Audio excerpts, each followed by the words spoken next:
Iran రాజకీయాల్లో అనూహ్య పరిణామాలు చోటు చేసుకుంటున్నాయి.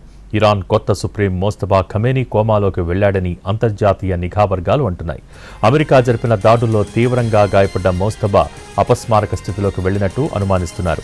కోమ్ నగరంలో అత్యంత రహస్యంగా మోస్తఫాకు చికిత్స అందిస్తున్నారని సమాచారం. ఈ వాదనకు బలం చేకూరేలా బాధ్యతలు చేపట్టిన నాటి నుంచి ఒక్కసారి కూడా మోస్తఫా కనిపించలేదు. కనీసం ఆయన ఆడియో కూడా రాలేదు. ఆ మధ్య ఒకసారి ప్రెస్ నోట్ ఆయన పేరు మీద వచ్చిన మోస్తఫా పేరుతో ఎవరో ఒకరు రాసి ఉంటారని చెప్పుకున్నారు. ప్రస్తుతం ఆయన దేశానికి సంబంధించిన ఎలాంటి కీలక నిర్ణయాలు తీసుకోలేని స్థితిలో ఉన్నారని కొన్ని మీడియా సంస్థలు చెబుతున్నాయి. మోస్తఫా ఆరోగ్యంపై వస్తున్న వార్తలు ఇరాన్ అధికార యంత్రాంగంలో ప్రకంపనలు సృష్టిస్తున్నాయి.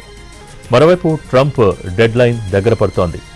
హర్మూజ్ జలసంధిని తెరవకపోతే ఇరాన్లోని కీలకమైన పవర్ ప్లాంట్లు, వంతెనలు, మౌలిక సదుపాయాలు అన్నింటినీ ఒకే రాత్రిలో నేలమట్టం చేస్తామని హెచ్చరించడం ప్రపంచవ్యాప్తంగా యుద్ధ భయాన్ని పెంచుతోంది. ఇదే సమయంలో ఇజ్రాయెల్ తన దాడుల్ని తీవ్రతరం చేస్తూ ఇరాన్ను కోలుకోలేని దెబ్బతీసింది.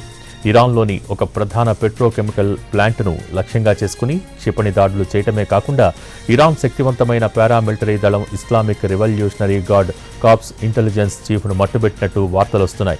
సుప్రీం లీడర్ ఆరోగ్యం విషమించటం, మరోవైపు అమెరికా, ఇజ్రాయెల్ వైపు నుంచి దాడులు ముమ్మరం కావడంతో ఇరాన్ వార్ స్ట్రాటజీకి పదును పెడుతోంది.